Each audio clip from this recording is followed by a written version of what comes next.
দেখো, এই ফ্রি ফায়ারটা সামান্য একটা গেম হলেও এটা যে অনেক মানুষের জীবন পরিবর্তন করে দিয়েছে, আবার অনেক মানুষের জীবন যে ধ্বংস করে দিয়েছে এটা আমাদের সকলেরই জানা। তবে সামান্য এই গেমটা যে গোটা একটা পরিবারকে আবার নতুন করে জীবন দান করবে এটা আসলে সকলের অজানা ছিল। হ্যাঁ বন্ধুরা, আজকের গল্পটি এমনই একটা পরিবারকে নিয়ে যারা এই ফ্রি ফায়ার গেমটাকে একেবারেই সহ্য করতে পারতো না, বরং তাদের সন্তান যখন এই গেমটা খেলতো তারা আরও উল্টো বকাবকি করতো।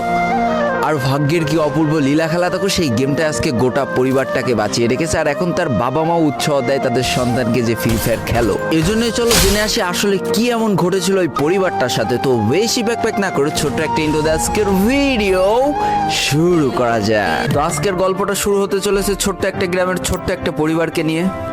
বাবা মা এবং তাদের দুই সন্তান অর্থাৎ দুই ভাই, ছোট্ট একটা পরিবার, খুব সুন্দরভাবে তাদের জীবনযাত্রা চলে যাচ্ছিল।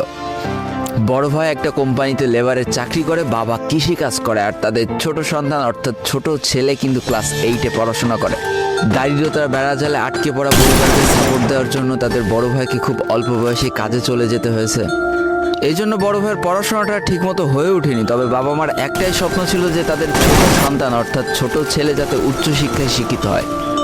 এই জন্য বাবা কৃষিকাজ করলেও সারাদিন মাঠে তুমুল কষ্ট করে এসে বাসায় যখন এসে দেখতো তাদের ছোট সন্তান পড়াশোনা করতেছে, সমস্ত কষ্ট এক চান্সে দূর হয়ে যেত।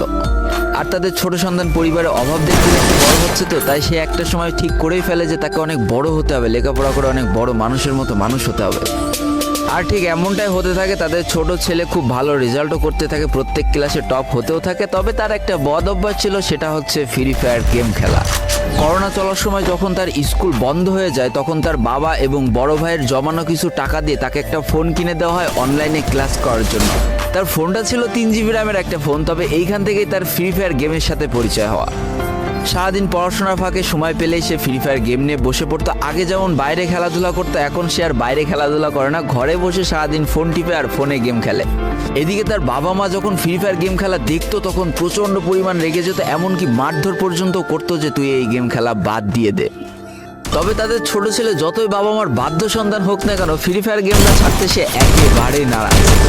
প্রথম দিকে পড়াশোনার ফাঁকে ফাঁকে গেম খেললো, যখন তার বাবা মা তাকে বকা শুরু করে তখন সে রাতের অন্ধকারে গেম খেলা শুরু করে। তবে বন্ধুরা বলে রাখা ভালো, সে কিন্তু তার পড়াশোনা একেবারেই ঠিক রেখেছিল, অর্থাৎ গেমের কোনো কালো ছায়া পড়াশোনার উপরে কোনোদিনই সে পড়তে দেয়নি, যার কারণে তার রেজাল্টও মোটামুটি ভালোই হতো।